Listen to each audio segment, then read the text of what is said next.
Good morning. This is Stephen Underwood, CEO of Veterans in Victory Incorporated, and I just wanted to go ahead and record another podcast episode of our Veterans in Victory podcast and make sure that I've got constant content that's being released and available to you.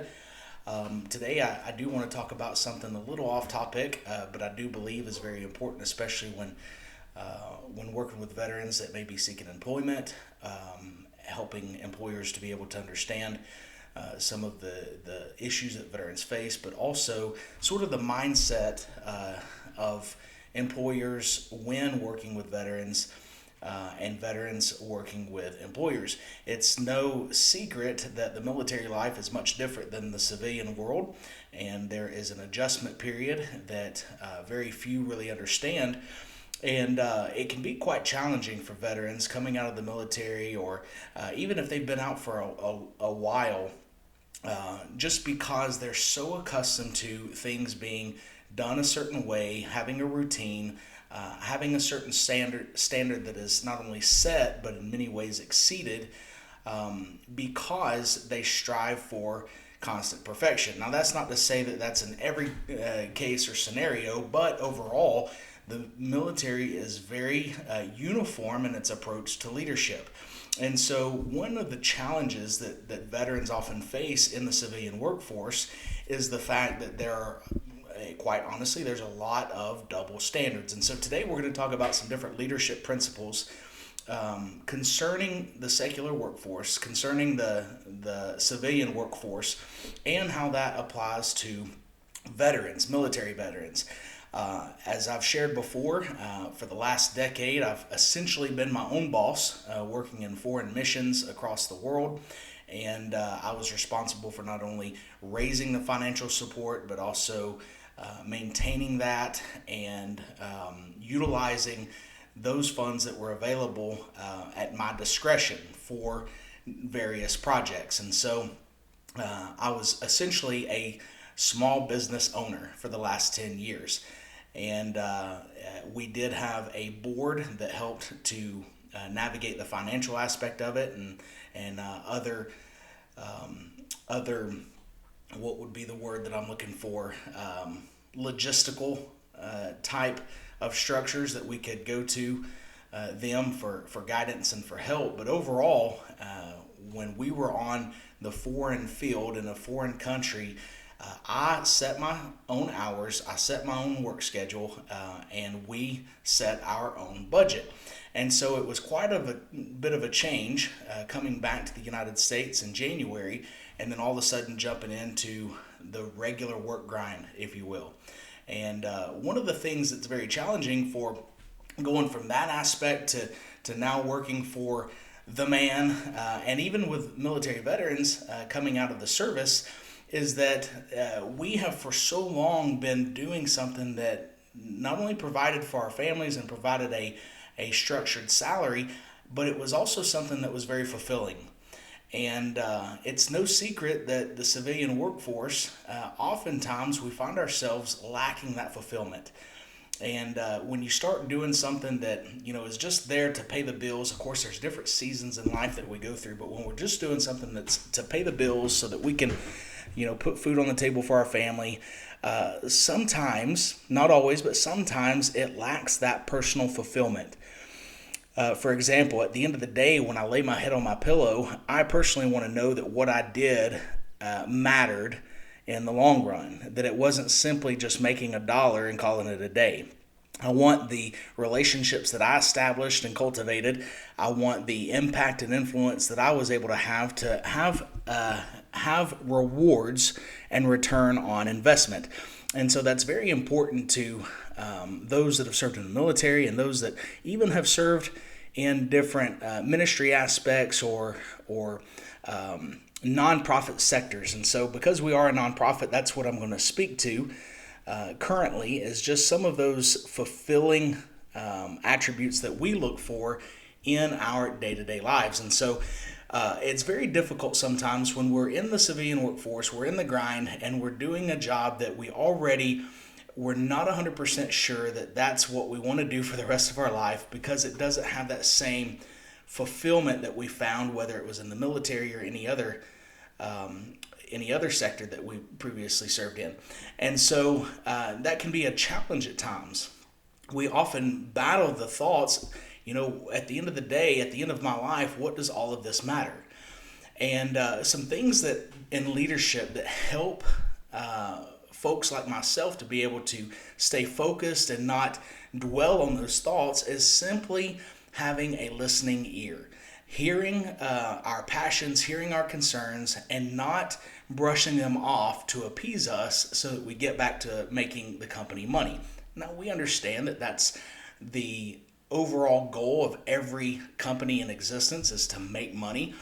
But I was talking to a small business owner just the other day, and he said something very interesting. He said, I was in the corporate world, and I won't name the company that he worked for, but he was in the corporate world for 15 years, and he said, I was living to work. And one day I woke up and I decided I'm no longer willing to live to work. I want to work to live. And we were talking about that, and he said, I missed way too many important dates for my kids. And yes, I made good money. I enjoyed the work, but at what cost? And so we were talking about that, and I just shared with him. I said, I did the same thing. There were way too many soccer games that I missed for my children. There were way too many date nights that I neglected to take my wife out. Not because I didn't want to, but because other things took precedence and priority. And that was poor leadership on my part.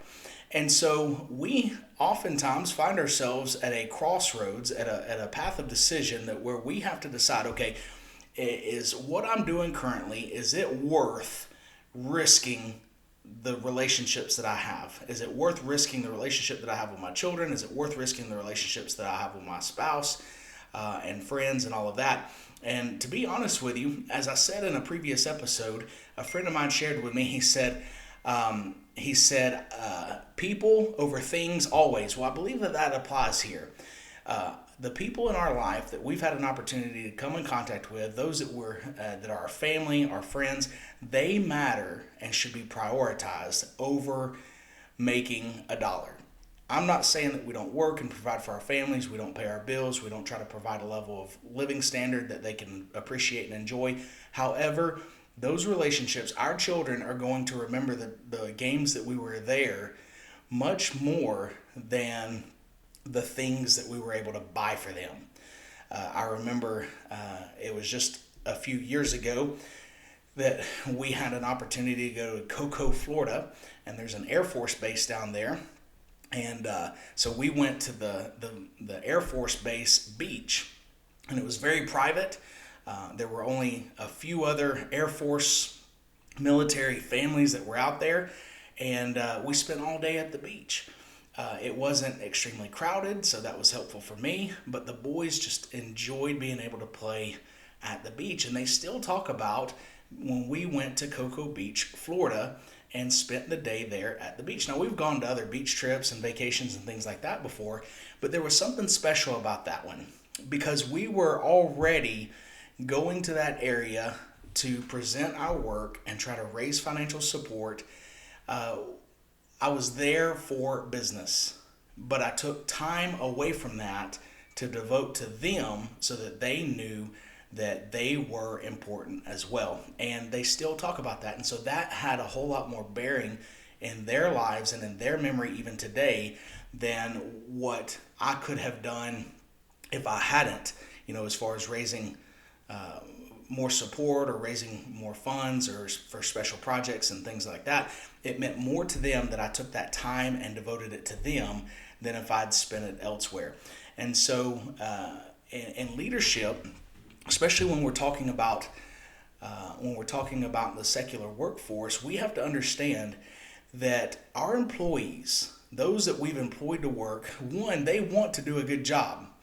Most people that I know are not there simply to coast by and clock in and clock out at the end of the day. Now, there are people like that, and there's people like that even in management, where they will not do anything above and beyond what is required.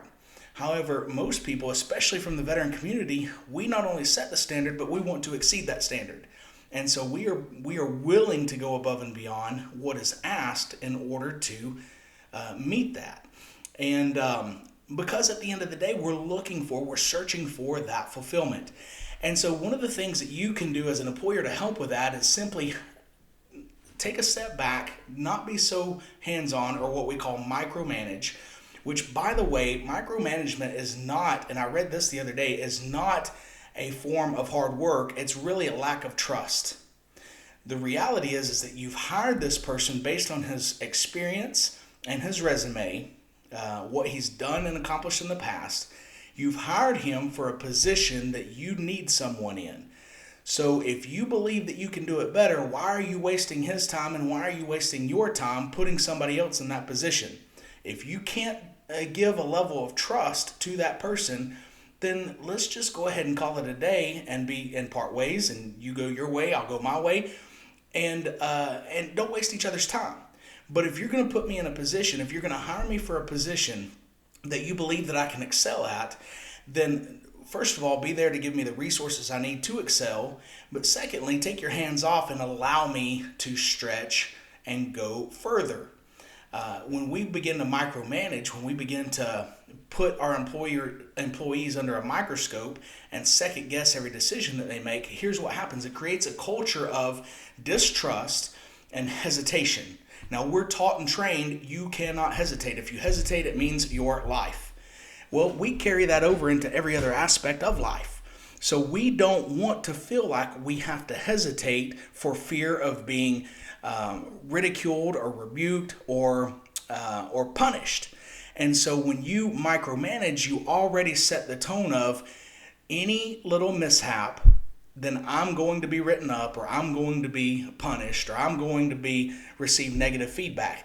And so what that does is that creates not only a lack of trust for the employer, but it creates a fear and a hesitation of the employee to be able to grow and expand beyond where he is currently. And finding fulfillment in the workforce is not simply, being happy about what you're doing with your life, but also what you were able to accomplish with what you're doing. For instance, if I am tasked with the responsibility of finding new clients and clientele, new customers to build and grow the company and grow their base, then when I start to think outside of the box to find that, it should be maybe not rewarded until you start seeing the residual or seeing the results, but maybe encouraged and not questioned. We question when we fall on our face. Hey, what could we have done to make this a little different? Where could we have put our focus and attention to make this an improvement? But you don't start questioning until it's been proven to either succeed or fail. You can't do it on the front end, because all that does is it creates for that employee a concern that any little mishap, they don't want to try new things. They don't want to stretch out from their comfort zone and try to exceed that standard, because they're afraid of the repercussions that they'll face as a result. And so I was reading this. There's 15 truths for stronger businesses, and the one that really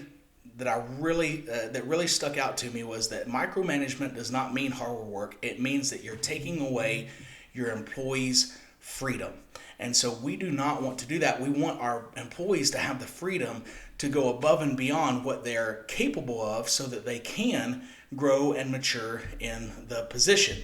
And so that's very important. We cannot micromanage. If you're going to micromanage, you might as well put yourself in that position and go ahead and do it, because your way is the only way that you believe is right, and so therefore no one is ever going to live up to that standard. If you don't want to do that position, then when you hire a quality candidate to fill that position, get out of their way and let them get to work. This was also mentioned in the article that I read. If your entry-level position that you advertise for requires previous experience, then it's not an entry-level position. You're looking for an experienced worker to pay an entry-level salary. So you can't have it both ways.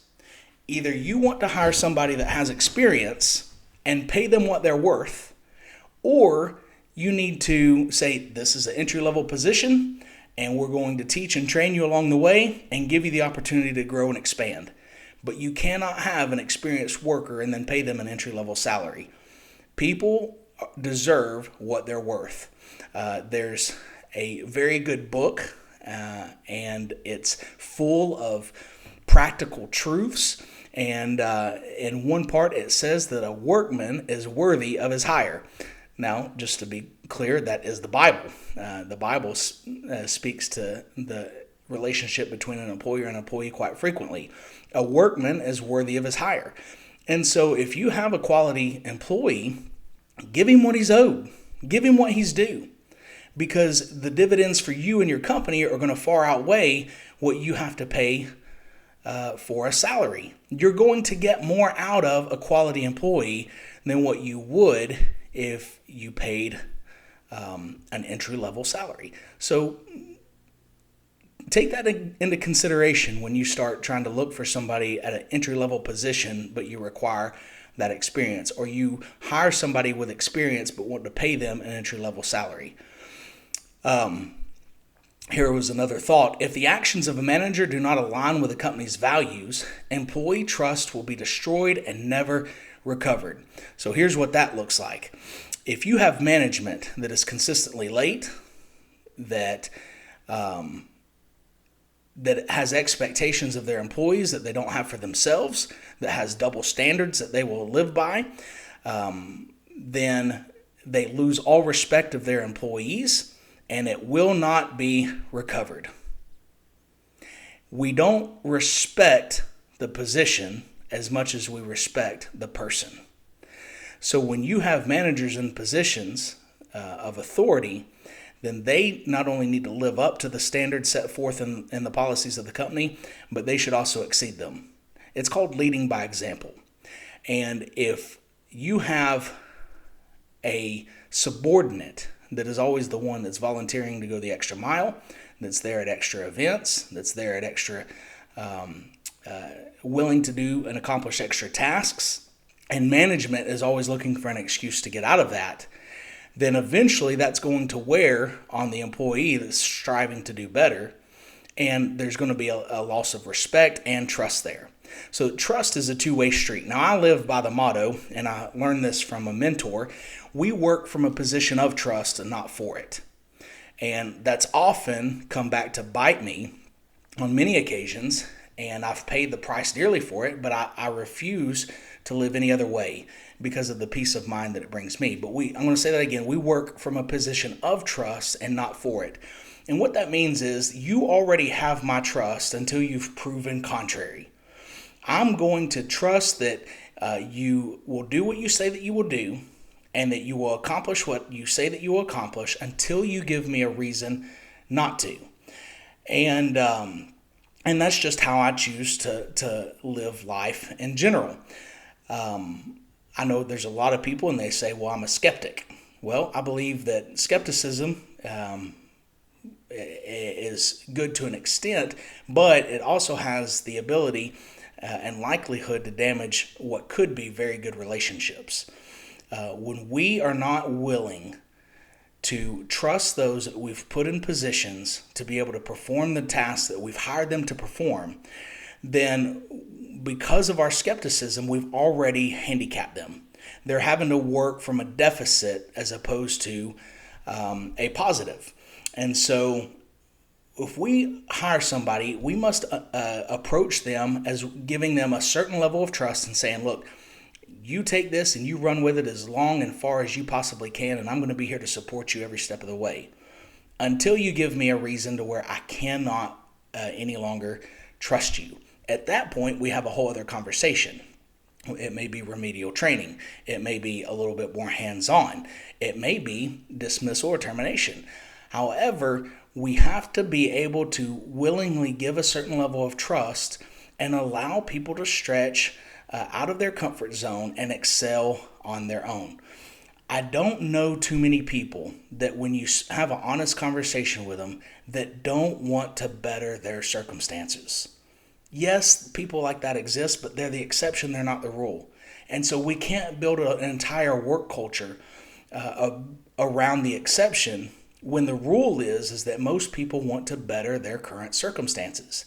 And so as far as a leadership principle is concerned, let's provide the trust that we told them that we were going to give them in the hiring process, and then get out of the way and allow them to exceed the standards set forth in the company. Let them grow beyond what they believe that they're capable of.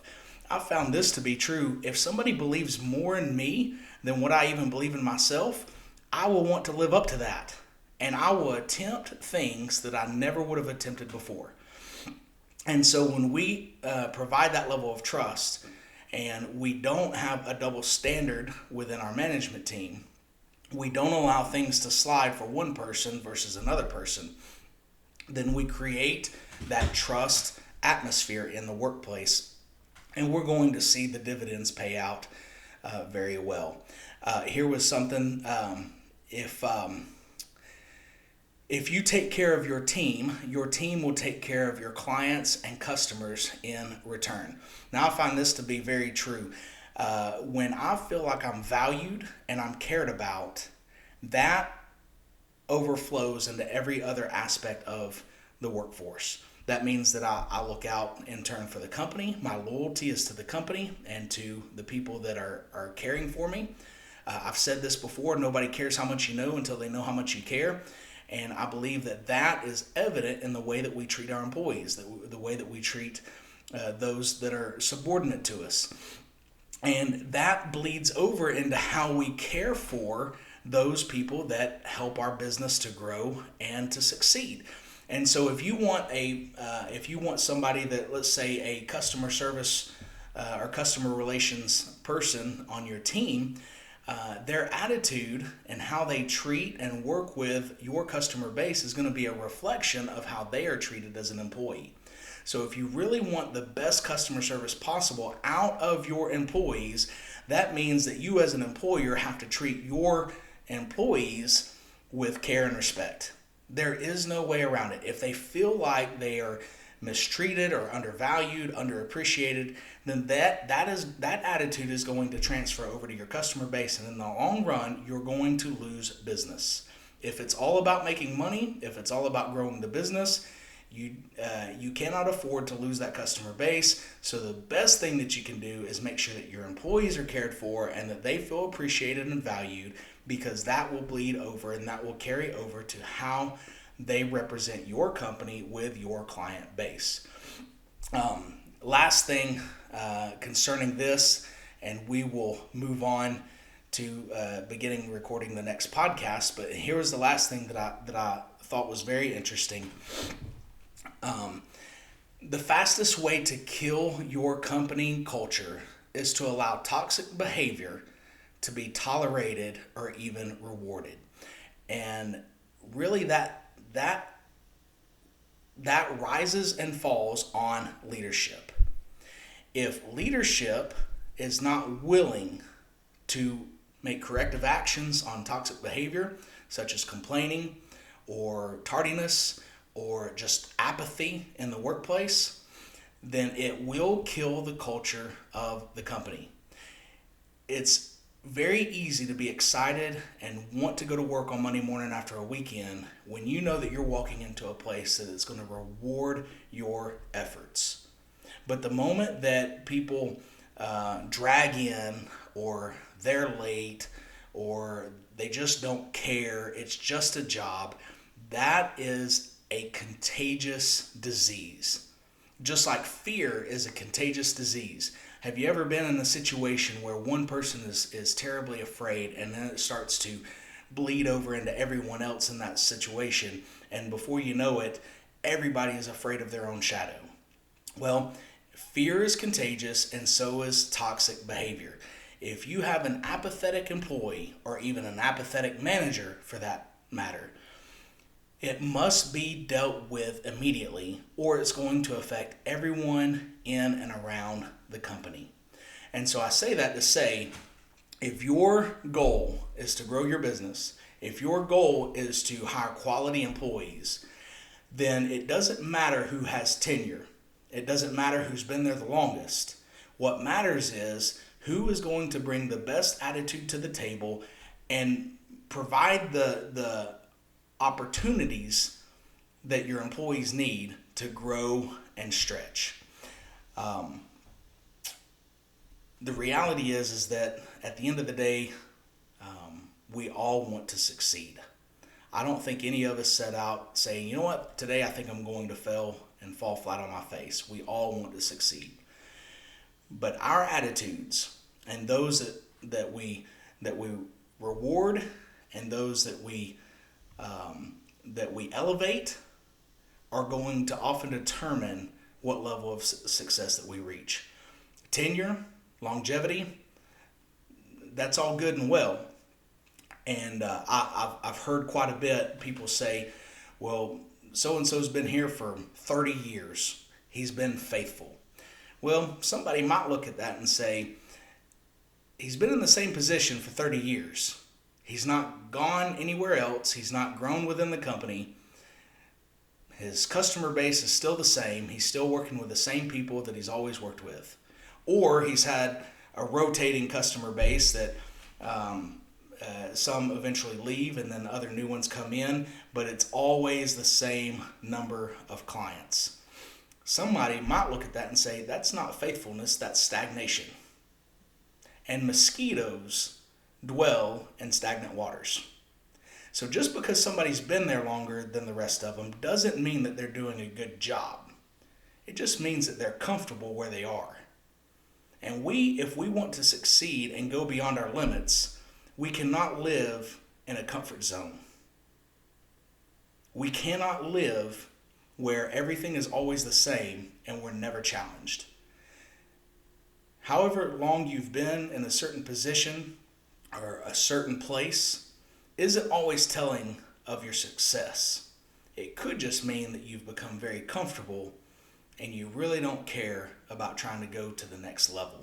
And so that's the leadership principles that I wanted to discuss today based on this article that I saw online. And we may continue to look at some other leadership principles moving forward. I know that this is a topic that I do want to have several discussions about and even have guests that we can go back and forth talking about some of these leadership principles in the coming days. But thank you guys for joining us again for the Veterans in Victory podcast. I hope that you'll take some of these principles and that you'll consider them and chew on them. And if it's something that you may not agree with, that's great. Everybody's entitled to their opinion, and it's all right if you're wrong. That's a joke. But thank you guys for joining us, and I hope you have a great rest of the day.